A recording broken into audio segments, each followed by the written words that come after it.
Oi, gente! Sejam todos muito bem-vindos ao podcast do Espaço Bem Viver, Saúde Emocional e Autocuidado. Aqui quem vos fala é a psicóloga clínica Mayara Franco e hoje nós queremos conversar com você sobre a ansiedade. Esse é um tema de muita procura em psicologia, muitos pacientes chegam até nós com essa queixa e, de fato, o Brasil lidera o ranking na América Latina quando o assunto é transtorno de ansiedade. Eu costumo dizer até que nós, brasileiros, temos uma cultura aí um tanto ansiosa. Quando, por exemplo, alguém diz que precisa falar com a gente, nós tendemos a nos sentir encurralados ou ameaçados. O primeiro pensamento é: o que será que essa pessoa tem para falar comigo? Ou ainda, será que eu fiz alguma coisa de errado? Aí muitas vezes já aparece uma dor de barriga, um coração acelerado, principalmente quando essa pessoa é alguém que tem uma autoridade sobre a gente, como um chefe, pai, mãe ou até mesmo líderes religiosos. Bom, então vamos lá entender o que é a ansiedade. A ansiedade é uma reação psicofisiológica do nosso organismo frente a uma situação que nos gera a impressão de perigo. O que significa psicofisiológica? Significa que os sinais e sintomas de ansiedade se dão de forma psicológica, principalmente nos pensamentos, preocupação, medo, e fisiológica, no nosso corpo, que apresenta certos incômodos quando se está em estado de ansiedade. Lembra que eu disse lá da situação de alguém dizer que precisa falar algo com a gente? Confesso para vocês que eu já senti ansiedade em situações assim muitas vezes e de vez em quando, dependendo da pessoa, eu ainda sinto. Como a ansiedade é uma reação do nosso cérebro frente a alguma coisa nova, ela é natural. Ou seja, todas as pessoas podem sentir ansiedade. Todas, absolutamente todas. Algumas vão experimentar esse estado ansioso de uma forma mais leve e outras de uma forma mais intensa. Mas todas as pessoas podem sentir. Muitas vezes eu escuto assim: nossa, mas fulano é ansioso, ele parece tão calmo. Ou ainda, nossa, eu até pareço calmo, mas por dentro só eu sei como eu fico. O interessante é que nós atribuímos, a ansiedade como se isso fosse uma característica da pessoa. Outra frase que eu escuto muito, por exemplo, é: eu sou ansiosa desde pequena. Minha mãe sempre falou isso. Em saúde mental, gente, ou em doenças que carregam um certo preconceito da sociedade, nós temos essa tendência. Se a pessoa tem depressão, nós dizemos que ela é depressiva. Se ela está com transtorno de ansiedade, nós dizemos que ela é ansiosa. Se ela tem AIDS, nós dizemos que ela é aidética. Presta atenção aí, ela é, ou seja, do verbo ser. Mas se uma pessoa está com câncer, nós não dizemos que ela é cancerígena. Nós dizemos que ela tem, do verbo ter, câncer. E isso faz muita diferença, porque se eu sou alguma coisa, dificilmente eu vou deixar de ser. Mas se eu tenho algo, eu posso deixar de ter. E é muito importante entendermos isso, porque se eu penso que eu sou ansiosa, como se isso fosse uma característica da minha personalidade, isso pode me gerar, de certa forma, até mesmo inconsciente, uma barreira aí, porque parece que é algo que eu não posso lidar. Sou até como se fosse uma qualidade ruim daquela pessoa, sabe? Sabe aquela história da síndrome de Gabriela? Eu nasci assim, eu cresci assim, eu vou morrer assim. E, gente, tadinha da Gabriela, né? Até ela quer evoluir, ou seja, ninguém quer ficar aí num estado ruim, ninguém quer ter uma característica ruim, né? Então a gente precisa tirar isso da mente, que a ansiedade seria algo característico, né, da personalidade daquela pessoa, tá? Se a gente escutar, por exemplo, assim, como eu já escutei, talvez você também tenha escutado: olha, aquela pessoa é tão trabalhadora, mas ela é depressiva. Então, percebe como que isso se soa de uma forma muito negativa e muito pesada?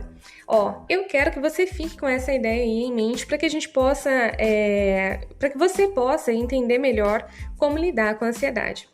Como eu falei, a ansiedade é algo natural. Até eu, enquanto psicóloga, posso sentir ansiedade, porque na realidade eu também sou uma pessoa, tá, gente? Eu sou psicóloga, mas antes disso eu sou um ser humano como qualquer outro.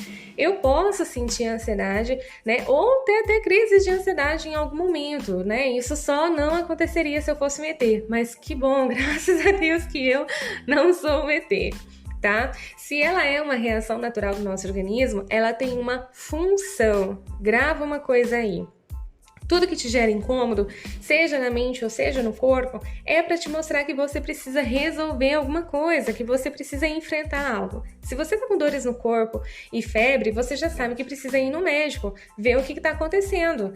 Mas se você tem episódios de falta de ar, por exemplo, isso também te mostra que você precisa enfrentar e resolver algo. Alguma coisa está te gerando ansiedade e é por isso que você precisa procurar um profissional de psicologia e descobrir, o que é. Isso não quer dizer que você seja fraco, não quer dizer que você não tem habilidades para a vida, a gente pensa muito isso porque a gente acredita que nós deveríamos saber como resolver os nossos problemas e por acaso, a vida vem com manual de instrução? Se fosse assim, seria mais fácil?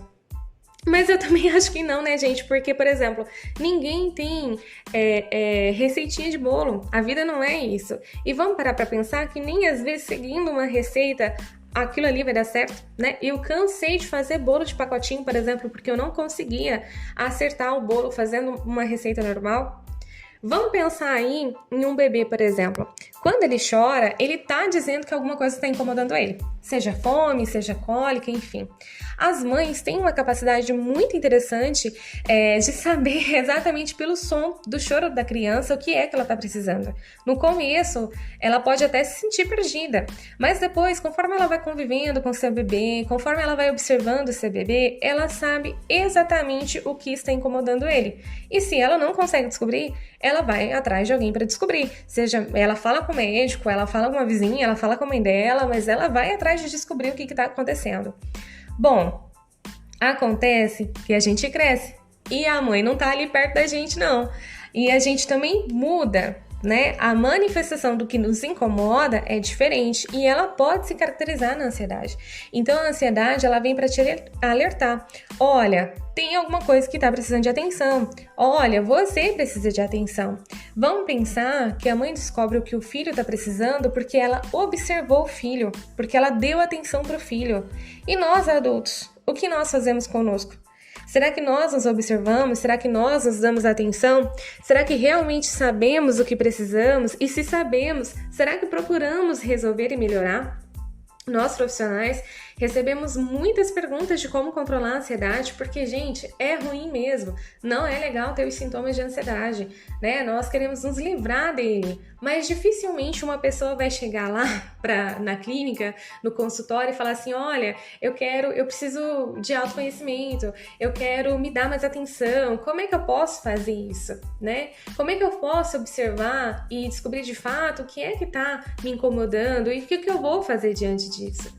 E é interessante, gente, como nós somos perfeitos e eu acredito que somos assim por obra da criação de Deus mesmo, que a ansiedade ela é uma reação de luta, ou seja, enfrentamento, ou fuga, ou seja, acomodação.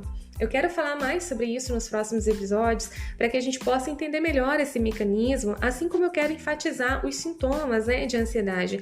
Tem muitas pessoas que sentem ansiedade por uma angústia e pressão no peito, e outras vão sentir outros sintomas. Mas, em suma, o que nós precisamos entender é que se eu estou sentindo ansiedade, se você está sentindo ansiedade, é porque algo está precisando de atenção na sua vida. Gente, existem alguns níveis de comprometimento da ansiedade. Uma ansiedade sem ser patológica, Ou seja, sem ela ser caracterizada como doença, ela é aquela que o indivíduo consegue administrar. Ela se dá naquelas sensações de preocupação, até medo antes de fazer uma prova, por exemplo, mas depois que a pessoa vai e faz a prova, toda aquela sensação ruim passa e ela se sente aliviada.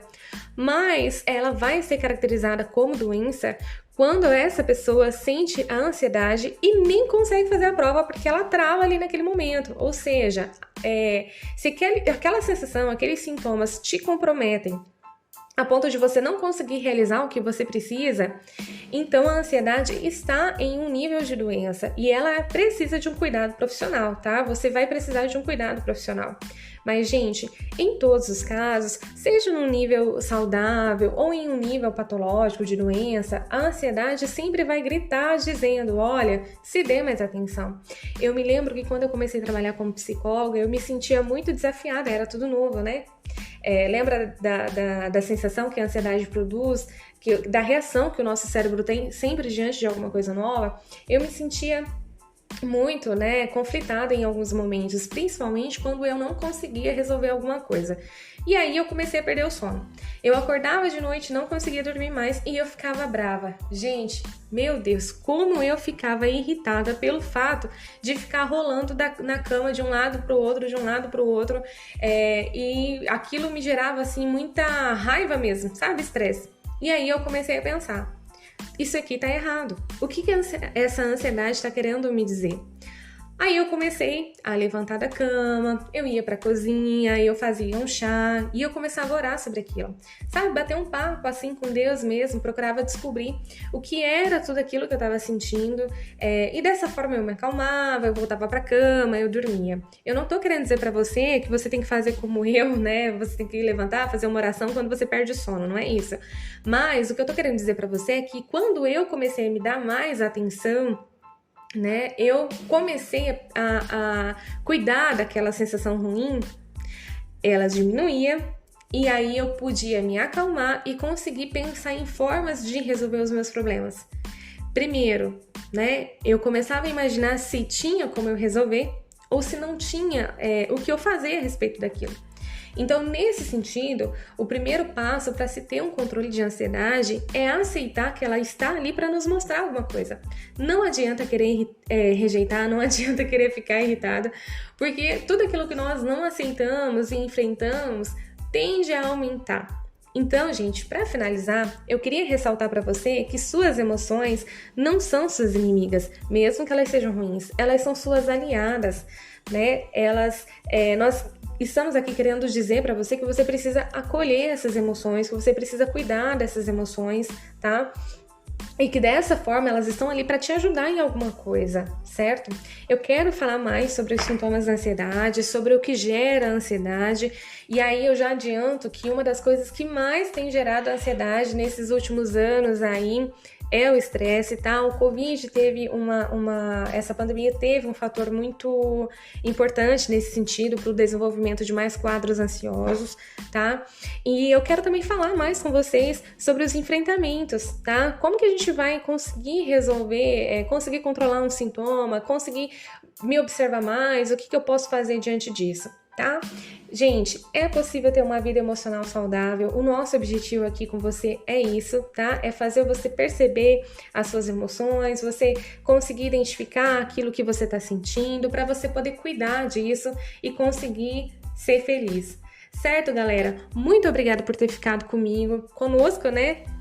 Até agora aqui. Se esse podcast fez sentido para você, compartilha com alguém e nos siga nas redes sociais, @bemvivermd. Até semana que vem, tchau!